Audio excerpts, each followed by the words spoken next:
On the morning my father-in-law fired me from the company I had spent 9 years building with my own hands, he did it in front of 40 employees, in the middle of the main floor, without even lowering his voice, and the last thing he said to me before security walked me out was, "You were never really family, Grant. You were just useful."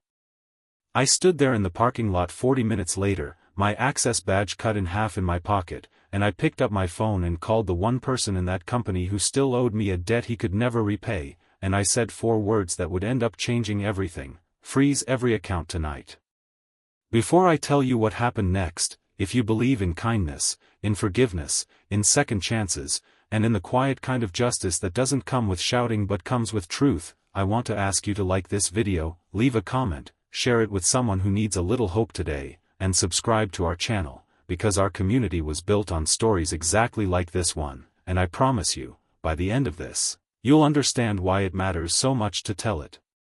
My name is Grant Whitfield, and 9 years ago I was 26 years old, broke, proud, and desperately in love with a woman named Claire Ashworth, whose family owned one of the largest regional logistics companies on the East Coast.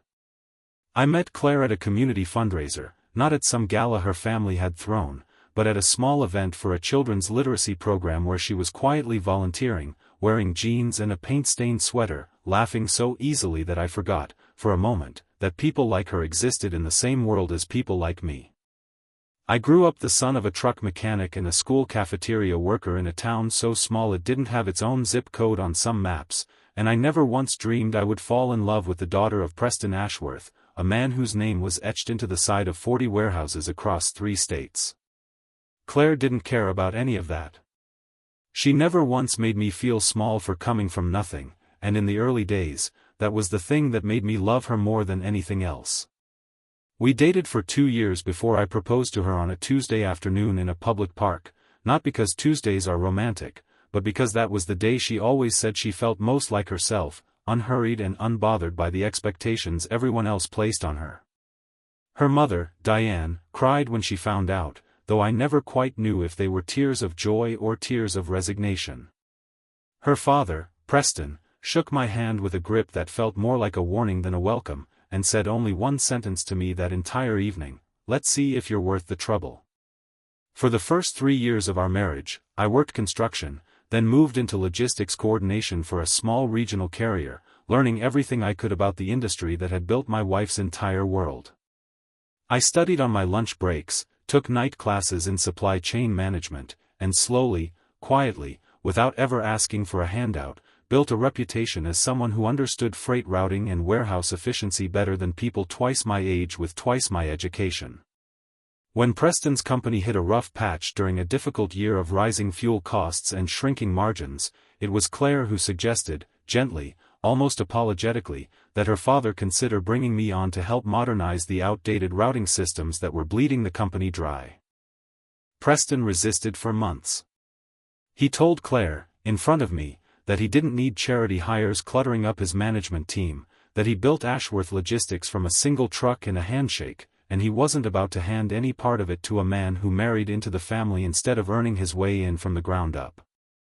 But numbers don't lie, and after I put together an unsolicited proposal showing how a restructured routing algorithm could save the company nearly 11% in fuel costs within the first year, Preston finally relented, though he made it painfully clear that I would start at the bottom, in the warehouse, with no title that suggested I was anything more than an employee who happened to share a last name at Thanksgiving dinner.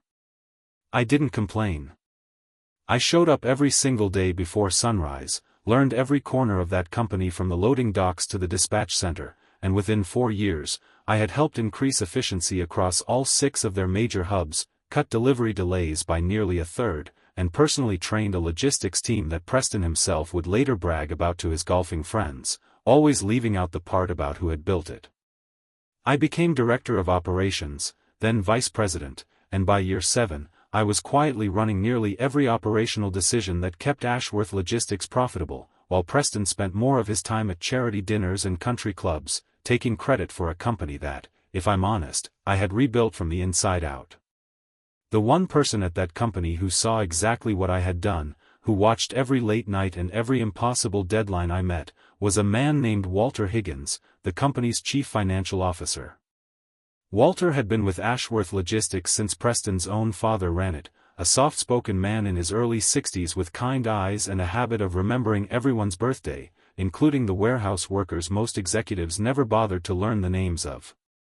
Walter and I became close over the years, not just as colleagues, but as something closer to friends, the kind of friendship built on mutual respect rather than convenience.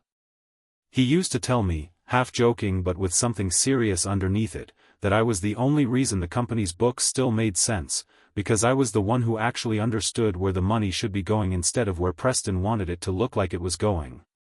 There's something else you should know about Walter, something that matters enormously to everything that happened later. 3 years before all of this, Walter's youngest son, a bright, gentle young man named Corey, had been diagnosed with a rare blood disorder that required an extraordinarily expensive treatment not fully covered by insurance.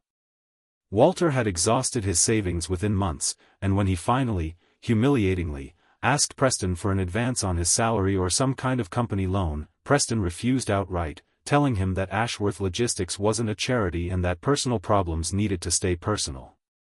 I remember the day Walter told me this, sitting in his office with his hands shaking, not from anger but from the quiet devastation of a man who had given 30 years of loyalty to a family that wouldn't give him $30,000 to save his son's life. I didn't think twice. I quietly liquidated a chunk of the modest investment portfolio Claire and I had built together, without asking Preston, without telling anyone at the company, and I handed Walter a check that covered nearly the entire cost of Corey's treatment, on the single condition that he never mention it to Preston, because I knew, somehow, that Preston would find a way to make it about control rather than compassion. Corey recovered fully. Today he's a healthy young man studying to become a nurse, and every single year on the anniversary of his final treatment, he sends me a card, simple and handwritten, thanking me for a chance to grow up. Walter never forgot what that meant, and though I never asked for anything in return, that quiet act of kindness would end up being the very thing that saved my family years later, in a way I never could have predicted. Everything started to unravel on an ordinary Thursday morning in early spring, the kind of day with clear skies and a light breeze that made the whole city look freshly washed. I had just finished a routing presentation that would save the company nearly $2 million annually through a new partnership with regional carriers, a deal I had spent 4 months negotiating personally. I walked onto the main operations floor feeling, for the first time in years, genuinely proud of what I had built, and that's when I saw Preston standing near the dispatch center with his brother-in-law, Marcus Doyle, a man who had drifted in and out of the family business for years without ever holding a job longer than 18 months, mostly because every venture he touched eventually collapsed under the weight of his own carelessness. Preston called me over, and in front of nearly 40 employees, dispatchers, warehouse staff, and junior managers who had looked up to me for years, he told me, flatly and without warning, that the company was restructuring its executive leadership, and that my role as vice president of operations was being eliminated effective immediately. He said it the way a man announces the weather, no hesitation, no discomfort, as if he were reading from a script he had rehearsed 100 times in his head. I asked him, my voice steady despite the roaring in my ears, if this had anything to do with Claire, if something had happened between us that I didn't know about, because just 2 nights earlier my wife and I had eaten dinner together, laughed together, fallen asleep in each other's arms like we had for the past 7 years. Preston's answer was the one that stayed with me longest. He said Marcus was family too, real family, blood family, and that it was time the company reflected that. Then, almost as an afterthought, almost like he wanted to make sure the wound went deep enough to never fully heal, he added the sentence that still echoes in my memory, "You were never really family, Grant. You were just useful." Security arrived within minutes, not because I had done anything, but because Preston wanted the moment to be public, wanted every employee on that floor to understand exactly who held the power in that building.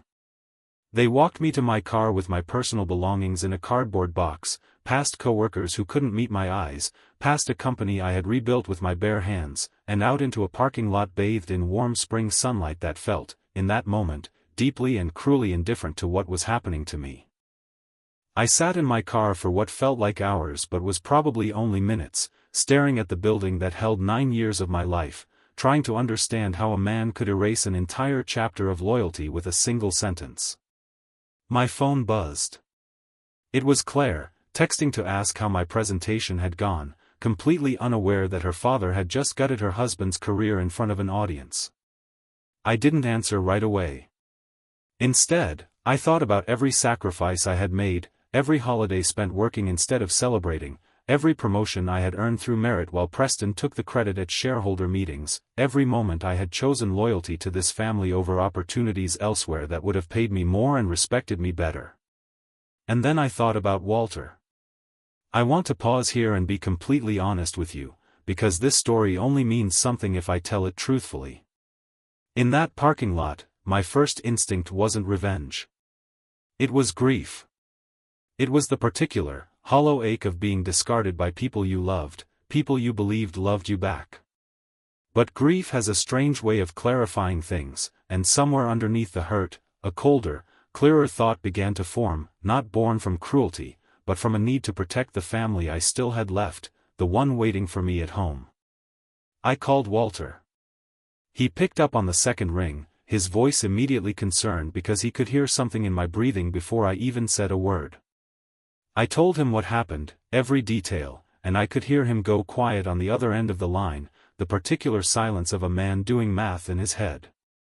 And then I asked him to do something that, looking back, I understand was an enormous risk for him, something that could have cost him his career, his pension, everything he had built over 30 years.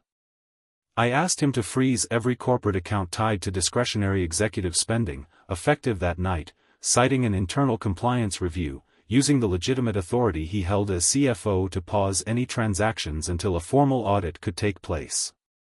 I need to explain why this wasn't revenge dressed up as justice, because that distinction matters enormously to everything that follows.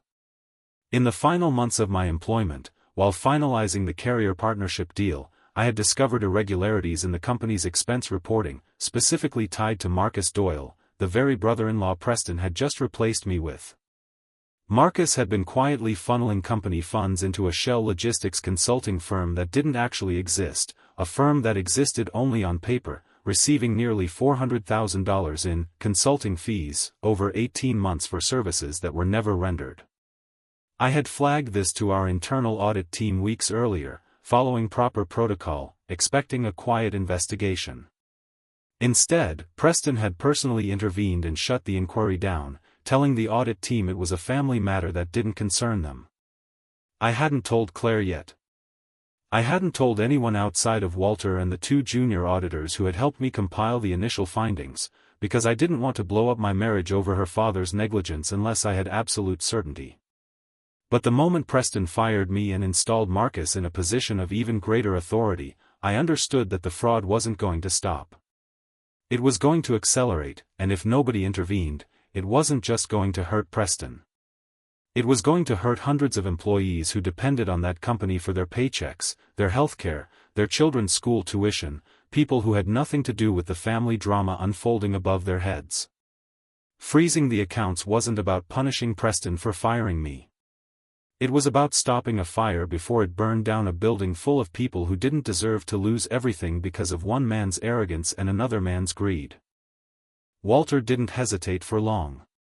He told me he had noticed some of the same irregularities months earlier but hadn't had enough evidence to act, and that my firing, as painful as it was, had accidentally given him the legal justification he needed.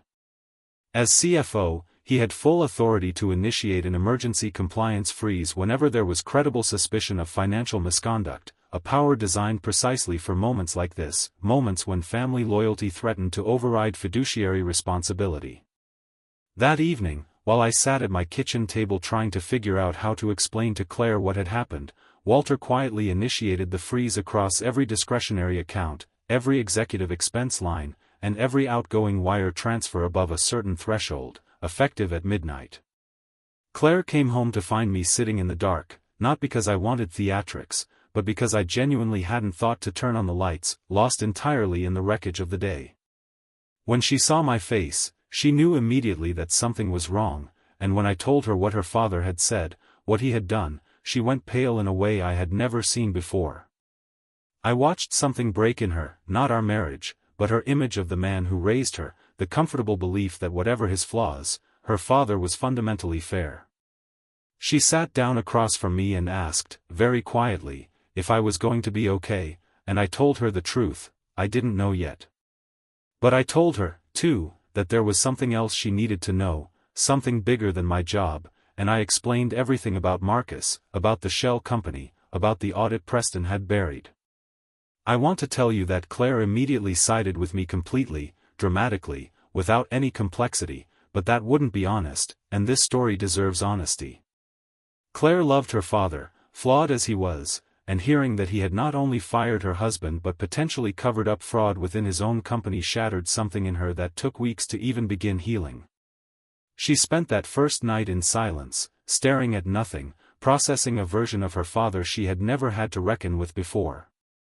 I didn't push her. I simply sat beside her, because sometimes love isn't about having the right words, it's about refusing to leave the room. The next morning, the fallout began exactly as Walter and I expected. Preston tried to authorize a routine payroll transfer and discovered every account was locked. He called Walter in a rage, demanding an explanation, and Walter, calm as ever, told him the truth. An internal compliance review had flagged unusual activity connected to Marcus Doyle's consulting contracts, and as CFO, he had a legal obligation to freeze relevant accounts until the matter could be properly investigated by the board and, if necessary, outside auditors.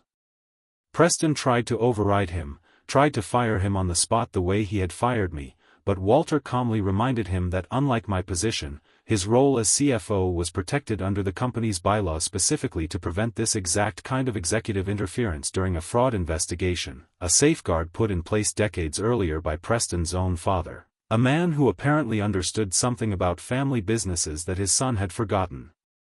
Word spread through the company by mid-morning, not because Walter or I leaked anything, but because payroll had been delayed by 6 hours while the emergency review took place, and in a company of that size, delayed payroll travels through the grapevine faster than almost anything else. Employees began asking questions. Board members, several of whom had grown quietly uneasy about Marcus's sudden promotion and had never fully trusted him, began requesting meetings.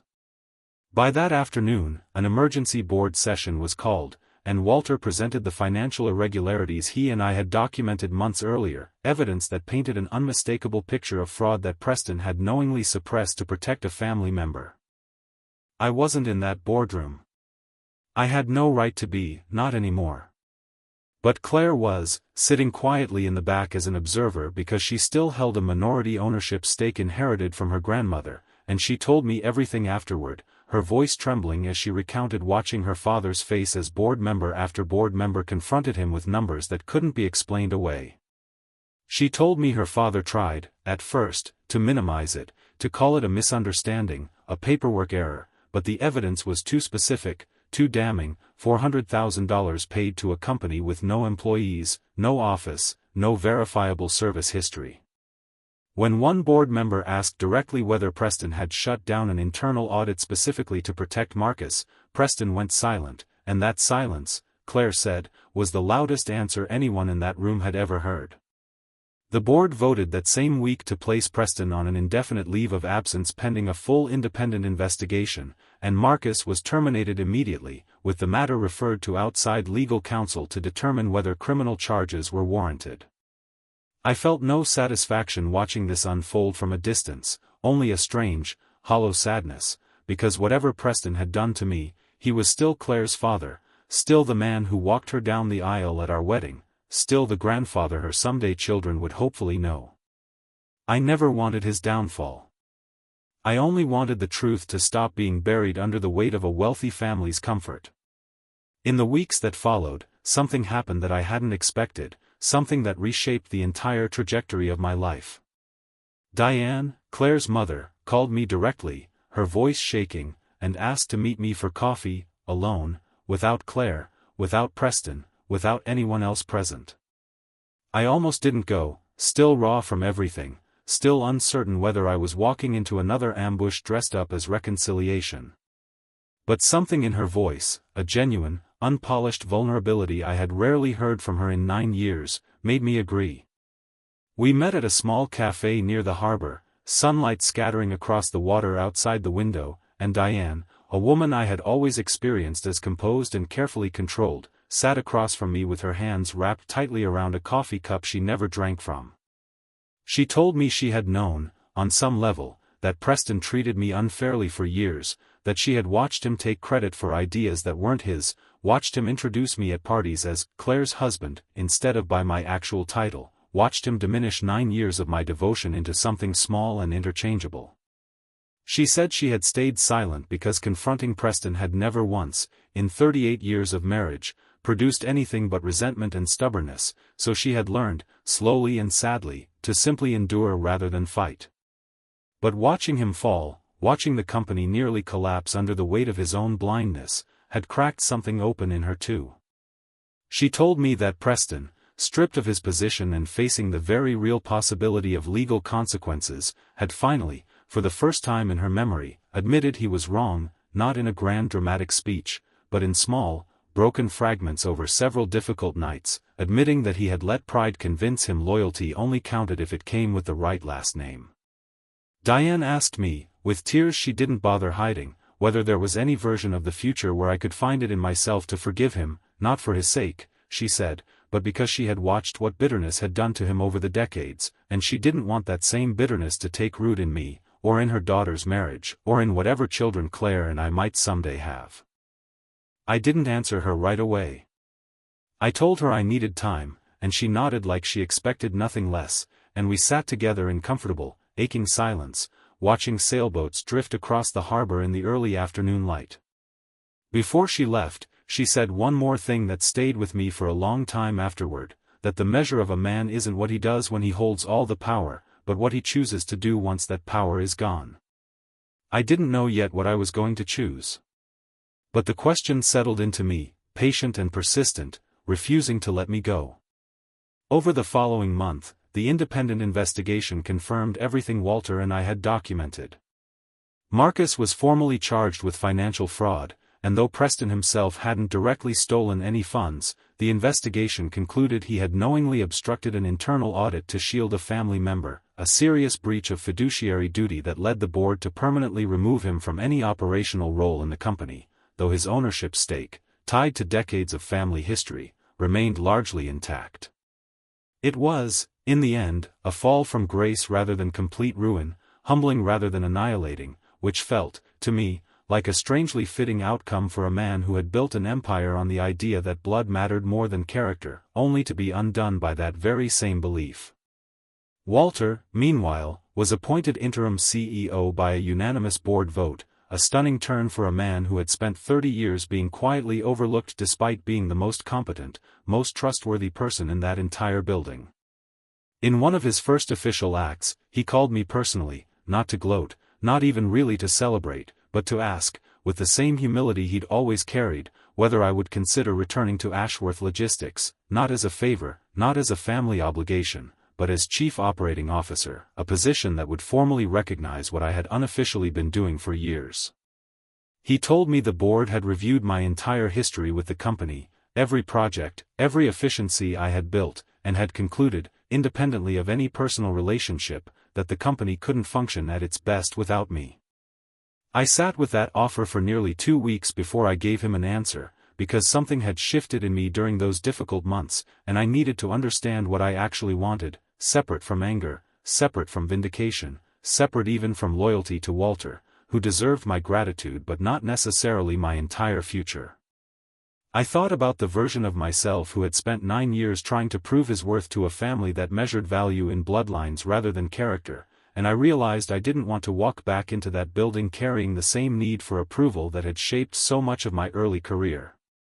If I went back, it would have to be as a man who already knew his own worth, not one still trying to earn it.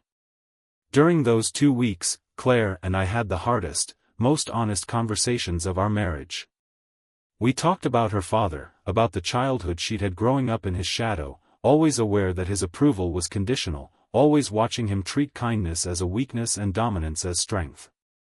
She told me things she'd never told me before, about the pressure of being raised to inherit an empire she never actually wanted, about the guilt she carried for years watching her father diminish me while she stayed quiet, afraid that speaking up would fracture the fragile peace of her family. I told her, gently but honestly, that her silence had hurt me more than she probably realized, not because I blamed her for her father's cruelty, but because I had needed, more than once, to know she saw what I was carrying. Claire cried harder that day than I had ever seen her cry, and instead of getting defensive, she simply apologized, over and over, not performative apologies but the kind that come from someone finally understanding the weight of what they hadn't said. She told me she wanted to be different going forward, not just as my wife, but as her own person, someone who spoke honestly even when honesty was uncomfortable, someone who no longer confused loyalty to her father with silence about his flaws. It was, strangely, one of the most important days of our marriage, not because anything was resolved neatly, but because for the first time in years, we were finally, completely honest with each other about the family dynamics we had both been quietly enduring. Preston reached out to me directly during that same period, and I want to describe this moment carefully, because it mattered more than almost anything else in this entire story. He didn't call. He showed up, uninvited, at the small house Claire and I had bought years earlier before the company's success had made a bigger house financially possible, a modest place with a wraparound porch that Claire had always loved more than any mansion her family could have offered us. It was a Sunday afternoon, bright and warm, and I was outside repainting the porch railing when I saw his car pull into the driveway, and my first instinct was to feel my whole body tense with old, familiar defensiveness. He got out slowly, looking, for the first time in the 9 years I had known him, genuinely uncertain of himself. Gone was the commanding posture, the practiced authority in his voice. He stood at the edge of the driveway like a man unsure whether he was welcome, which, given everything, was a fair thing to wonder. I set down the paintbrush and walked toward him, not with anger, but with a kind of tired, careful curiosity, wondering what version of Preston Ashworth had driven all the way out here to face me. He apologized. Not with excuses, not with the deflections I had grown used to over the years, but plainly, painfully, admitting that he had let pride convince him that family meant blood and nothing else, that he had spent so many years protecting the idea of his family's image that he had failed to protect the actual people inside it, including his own daughter, including me. He told me he had spent the last several weeks, stripped of his title, his authority, and much of his public reputation, finally understanding what it felt like to be underestimated, to be dismissed, the very thing he had done to me for nearly a decade. He said Diane's words had haunted him too, that a man's character is revealed not by what he does with power, but by what he does once it's gone, and he said, quietly, that he didn't like the man he saw in the mirror during those powerless weeks, and he wanted, if I would let him, the chance to become someone better before it was too late. I didn't forgive him instantly. I want to be honest about that, because forgiveness that comes too easily rarely means anything at all. I told him I appreciated his honesty, but that trust wasn't something that could be rebuilt with a single apology, no matter how sincere. I told him it would take time, real time, consistent effort, showing up in small ways rather than grand gestures, before I could believe he had genuinely changed rather than simply lost the position that had allowed him to avoid changing. He nodded, and something in his face, some old rigidity, seemed to soften even further, as though he had expected me to either explode in anger or forgive him too quickly, and my measured honesty was somehow the only response he hadn't prepared for. Over the following months, Preston did something I never expected from him. He didn't try to reclaim his old position, didn't lobby the board for reinstatement, didn't fight the changes that had stripped away his operational control. Instead, he started, quietly and without any public announcement, volunteering at a local job placement center that helped formerly incarcerated individuals re-enter the workforce, a program Diane had supported for years that Preston had always dismissed as impractical charity. He told me, months later, that watching men rebuild their lives from nothing, without the benefit of a family name or inherited wealth, had humbled him in ways nothing else could, had shown him a kind of resilience he had spent his whole life assuming only came from bloodlines like his own. Meanwhile, I accepted Walter's offer, but on my own terms. I told him I would return as Chief Operating Officer only if the board formally separated executive hiring decisions from family influence permanently, codifying protections into the company's bylaws that would prevent any future Preston Ashworth, family or otherwise, from firing competent leadership on a whim or burying inconvenient truths to protect relatives. The board agreed unanimously, grateful, honestly, for a framework that might prevent the kind of crisis they had just barely survived. I walked back into that building not as a man desperate for approval, but as someone who had already proven, beyond any doubt, exactly what he was capable of. The first week back was strange, walking familiar hallways that now felt different somehow, employees greeting me not with the cautious politeness of someone married into ownership, but with a genuine warmth that came from knowing I had been willing to risk everything to protect them from a fraud that would have eventually cost hundreds of people their livelihoods. Walter and I worked together seamlessly, the way we always had, except now there was no ceiling above us dictating what either of us was allowed to become. Corey, Walter's son, now fully recovered and studying nursing, stopped by the office one afternoon just to shake my hand, and though he didn't say much, the look in his eyes told me everything about what that quiet act of kindness years earlier had ultimately meant, not just to him, but to the chain of events that had followed. Claire, meanwhile, made a decision that surprised everyone, including herself. Rather than continuing to sit passively as a minority shareholder, she enrolled in a graduate program in nonprofit management, telling me one evening over dinner that watching her father's downfall and her own silence during my years of mistreatment had taught her that she didn't want a life defined by proximity to power, whether her father's or mine.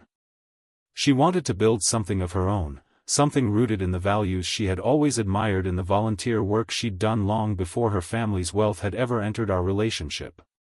2 years later, she launched a small nonprofit focused on financial literacy for young adults aging out of foster care, a project that started with a handful of volunteers and eventually grew into a respected regional organization, one she built with the same quiet determination I had once used to rebuild routing systems from scratch.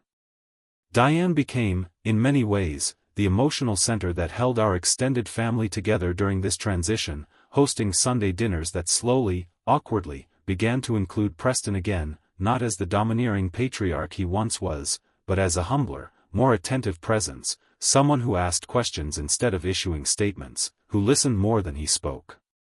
It took nearly 2 years before I truly felt at ease in his presence again, but the change, when it finally settled in, felt earned rather than assumed, built on hundreds of small moments rather than a single dramatic reconciliation. The most powerful moment of that entire slow healing process happened almost 3 years after the day I was fired, on an ordinary Tuesday afternoon, the same day of the week I had originally proposed to Claire all those years earlier, in the same public park where it all began. Claire and I had our first child by then, a daughter named Josephine, and we brought her to that park for what we told everyone was just a family outing. Preston showed up separately, at Claire's quiet invitation, and I watched him sit on a bench beside me, holding his granddaughter for the first time outside of a hospital room, his hands trembling slightly, not from age, but from something closer to gratitude. He turned to me, still holding Josephine, and said something I don't think I'll ever forget. He told me that for most of his life, he believed strength meant never needing anyone, never depending on people who didn't share his blood, never admitting fault because admitting fault felt, to him, like admitting weakness. But watching me build a career from nothing, watching me protect a company full of strangers even after he had discarded me, watching me choose honesty over revenge even when revenge would have been so much easier to justify, had taught him something he wished he had understood 40 years earlier, that real strength isn't about power at all. It's about integrity, especially in the moments when nobody is watching, especially when the people who should love you the most have given you every reason to walk away. I sat with him in that park, sunlight filtering gently through the trees, my daughter laughing at something only she could see, and I felt, for the first time since that terrible morning on the operations floor, something close to peace. Not the peace of forgetting what happened, because I never will forget standing in that parking lot with my badge cut in half in my pocket, listening to a man I had trusted tell me I was never really family. But the peace of understanding that the story didn't end there, that the freezing of those accounts wasn't an act of revenge but an act of protection for hundreds of employees, for Walter's integrity, for the truth itself, and that everything good that followed, Walter's promotion, Preston's slow humbling, Claire's growth, my own return to a company that finally valued me on merit rather than marriage, had all grown out of a single decision to choose truth over silence, even when silence would have been so much easier.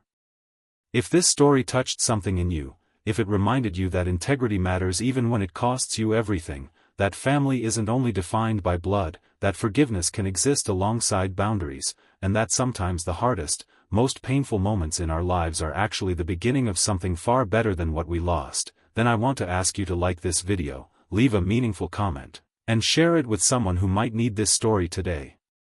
Before you go, I'd love for you to tell me in the comments what family means to you, especially if you've ever had to protect your own integrity even when it meant standing against people who were supposed to love you unconditionally, because I read every single comment, and I promise you, your story matters just as much as mine. 9 years after I first walked into Ashworth Logistics as an unwanted addition to a family that measured worth by bloodline, I now sit in an office that once belonged to men who never believed I deserved to be there, working alongside a friend whose son I helped save, married to a woman who finally found the courage to speak her own truth, raising a daughter who will never know a version of her family built on silence and cruelty, and reconciled, slowly but genuinely, with a father-in-law who learned, far too late but not too late to matter, that the people who stay loyal to you when they have every reason to leave are the only family worth truly calling your own. And if there's one thing I hope you carry with you from this story, long after you close this video, it's simply this: choose truth, even when it costs you everything, because on the other side of that costly truth, there is very often a life more honest, more whole, and more deeply loved than anything you were willing to walk away to protect. Thank you for spending this time with our family today, and I'll see you in the next story, right here on our channel.